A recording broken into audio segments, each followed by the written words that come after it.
If someone promises you extreme hair transplant density, here's the problem. Your scalp may not survive it. I'm Dr. Ko, and today we're talking about what really limits hair transplant density. Because many patients believe more grafts always mean better results. But biology doesn't work that way, and therefore, chasing maximum density can actually ruin outcomes.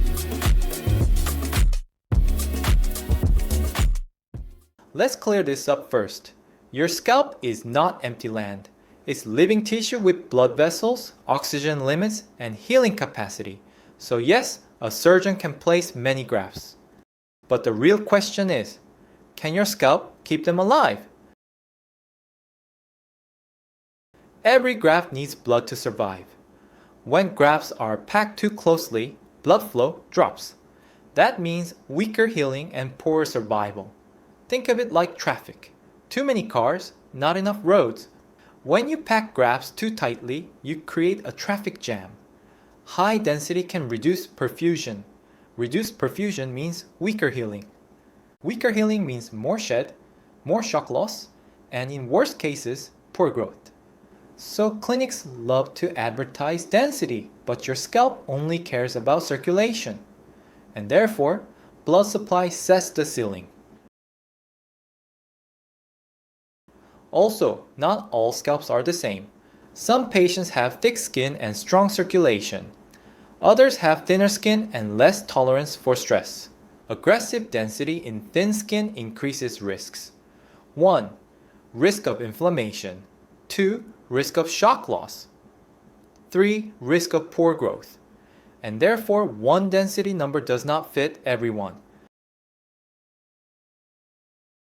Density isn't just about more holes.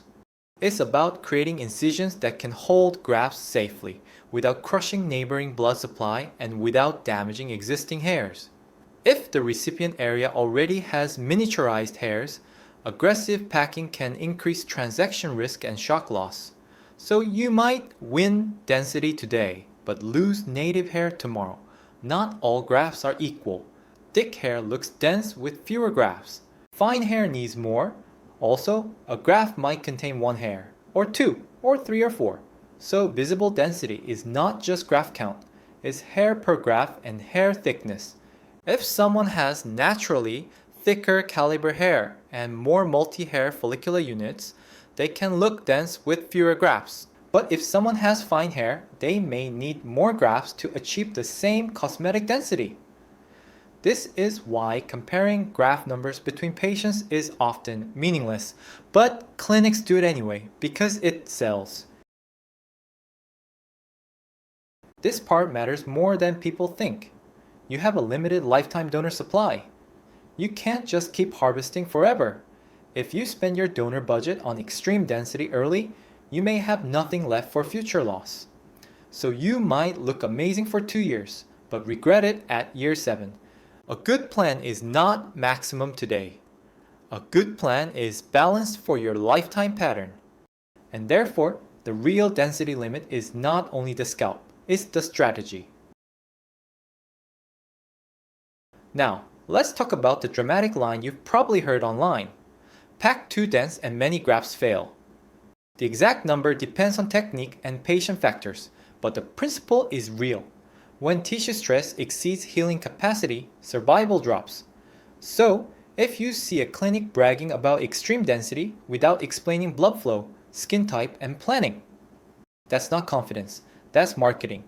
You should know high density is not automatically high quality. The key takeaway is this: high density is not the goal. Survival is the goal.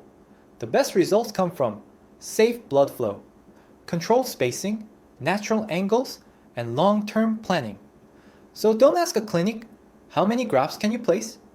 Ask this instead: how do you decide what density is safe for my scalp? That question separates medicine from marketing. If this was helpful, subscribe and drop your questions in the comments. I will see you in the next video.